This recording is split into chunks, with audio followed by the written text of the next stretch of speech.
Il est bon de se donner des objectifs et d'avoir des projets, mais nous ne pouvons pas être constamment occupés.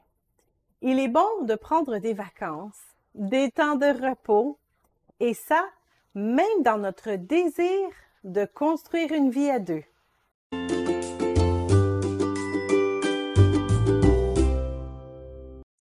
Dieu ne veut pas que nous soyons paresseux. Il veut nous voir actifs et créatifs. En lisant le livre des Proverbes dans la Bible, nous identifions rapidement ce principe. Et ce n'est pas seulement une idée de l'Ancien Testament. L'apôtre Paul, dans le Nouveau Testament, compare la vie chrétienne à un sport olympique. Ne saviez-vous pas que ceux qui courent dans le stade courent tous, mais qu'un seul remporte le prix? Courez de manière à le remporter. 1 Corinthiens 9, 24. Le salut s'obtient par grâce, mais la vie chrétienne ne s'arrête pas au salut. Après cette grande transformation vient notre mission. Car nous sommes son ouvrage, ayant été créés en Jésus-Christ pour de bonnes œuvres que Dieu a préparées d'avance afin que nous les pratiquions. Éphésiens 2:10. Mais Dieu ne veut pas non plus que nous nous épuisions. Il sait que nous avons des limites. Car il sait de quoi nous sommes formés. Il se souvient que nous sommes poussière. Psaume 103:4. C'est en partie pour cette raison qu'il a institué le sabbat. Nous avons besoin d'un temps de repos. Jésus ne veut pas que nous fassions du repos une religion sans compassion. C'est pourquoi il a déclaré être le maître du sabbat dans Matthieu 12, verset 8. Mais même Jésus a encouragé ses disciples à se reposer après avoir travaillé fort pour le royaume de Dieu. Jésus leur dit, « Venez à l'écart dans un lieu désert et reposez-vous un peu. » Car il y avait beaucoup d'allants et de venants, et ils n'avaient même pas le temps de manger. Marc 6, 31. Bref, il est important de se faire des objectifs et de travailler fort à grandir le royaume de Dieu. Mais il est tout autant nécessaire de prendre le temps de se reposer. Il en va de même avec tous nos projets. Nous ne pouvons pas passer 8 heures par jour à étudier un sujet. Nous devons prendre des pauses pour laisser l'information se consolider dans notre intelligence. Nous devons faire des exercices pour développer nos muscles, mais nous devons aussi leur donner des temps de repos pour leur permettre de guérir et de se développer proprement. Et le même principe s'applique aussi à nos recherches pour rencontrer un ou une partenaire. Nous devons faire des pas pour trouver notre future épouse.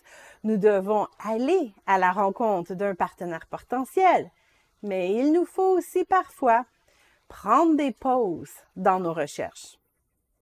Nous avons besoin d'équilibre dans notre vie. Et à chercher continuellement, nous oublions parfois d'apprécier ce que nous avons maintenant, une famille et des amis. Si vous avez ouvert un compte sur un site chrétien de rencontre, après 1 an, il est bon de le fermer et de prendre une pause de vos recherches. Et ne voyez pas ça comme une défaite.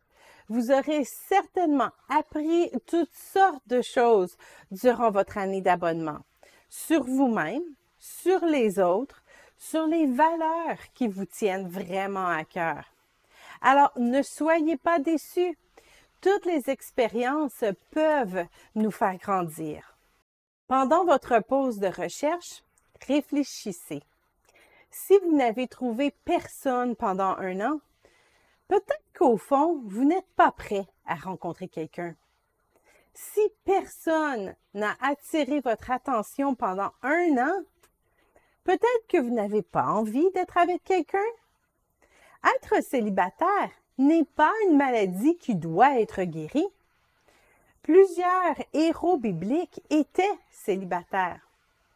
Si vous avez envie de vous dévouer complètement à l'œuvre du Seigneur, eh bien, allez-y.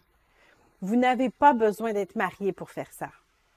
Il est aussi bon de prendre une pause dans nos recherches lorsque notre chasse devient une obsession. Si vous avez de la tristesse dans votre cœur de ne pas avoir trouvé personne, que vous commencez à déprimer, arrêtez tout. Le mariage n'est pas le but de notre vie. Vous êtes un être humain complet, même si vous êtes célibataire. Vous n'êtes pas une moitié qui attend sa tendre moitié. Non, vous êtes une créature merveilleuse. Alors, allez découvrir la vie et amusez-vous. Quand Ruth a décidé de suivre Naomi, elle ne cherchait pas à se marier. Naomi avait été très claire avec elle en lui disant qu'elle n'avait pas d'autre fils à lui donner. Mais Ruth a décidé tout de même de suivre Naomi. Elle voulait prendre soin de Naomi et suivre son Dieu. Ruth avait sûrement décidé d'oublier l'idée de se marier et de fonder une famille. Et elle était tout simplement heureuse de servir Naomi dans son veuvage. Mais bon, vous connaissez la suite de l'histoire. Elle s'est finalement mariée à Boaz et elle est devenue la grand-mère du roi David, un ancêtre de Jésus.